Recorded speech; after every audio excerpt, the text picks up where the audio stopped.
है मसीह का प्यारा वचन, ये है वचन प्यारा।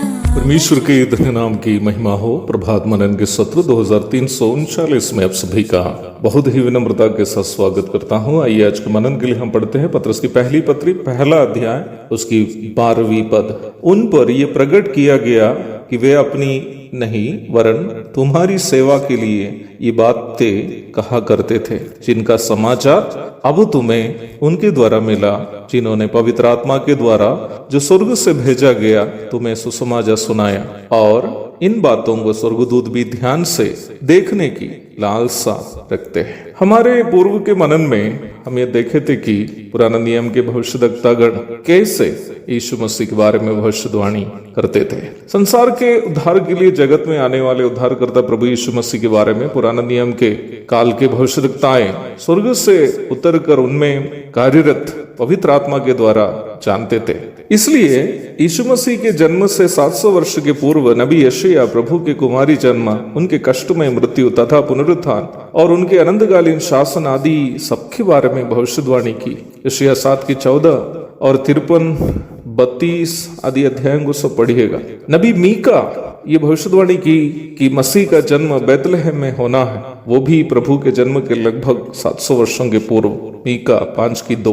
भविष्यद्वक्ता दानियल ने यहाँ तक यीशु मसीह की प्रायश्चित मृत्यु की तारीख भी निम्न घटना के लगभग 550 वर्षों के पूर्व लिख के रखा। दानियल 9 की 26। नबी जकरिया ने एक ही समय 30 चांदी के सिक्के के लिए अपनों के द्वारा यीशु मसीह का पकड़वाए जाना और उसी समय जैतून पहाड़ पर उनका राजा होकर आना, दोनों की भविष्यवाणी की। जकरिया 11 की 12, 14 की 4 आदि पदों को पढ़िएगा।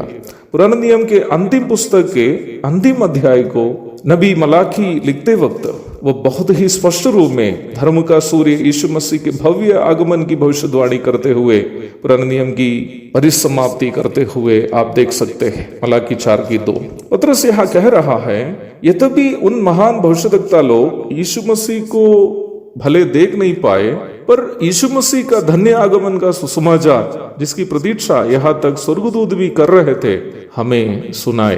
पुराना नियम की प्रत्येक पुस्तक स्पष्ट रूप में नहीं तो अस्पष्ट रूप में यीशु मसीह के बारे में बताने वाली भविष्यवाणियां हैं। लूका 24 की 27 और 44 पढ़िएगा। हर पुस्तक कोई स्पष्ट रूप में नहीं तो अस्पष्ट रूप में यीशु मसीह के बारे में भविष्यवाणियां करती है पुराना नियम की। पत्रस यह बता रहा है कि पुराने नियम के भविष्यद्वक्तागण जिस सुसमाचार का प्रचार किए, अर्थात यीशु मसीह का प्रचार किए, उसी यीशु मसीह को हम विश्वास से प्राप्त किए। इसका मतलब उन भविष्यद्वक्तागण भी हमारे ही उद्धार के लिए सेवा कर रहे थे। हमें कितना धन्यवाद भरे हृदय के साथ जीना अनिवार्य है, क्योंकि इतना बहुमूल्य उद्धार हमें परमेश्वर ने मुफ्त में दिया।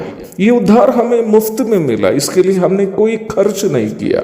जबकि हमें ये याद रखनी चाहिए, ये उद्धार जो हमने पाया ये बेकीमती है। ये केवल और केवल प्रभु के अनुग्रह से हमने प्राप्ति किया। हमने इसके लिए कोई खर्च नहीं किया, किसी प्रकार का कष्ट नहीं उठाया। परमेश्वर के अनुग्रह के कारण हमने इस उद्धार को विश्वास से पाया है। प्रभु के धन्य नाम की महिमा हो।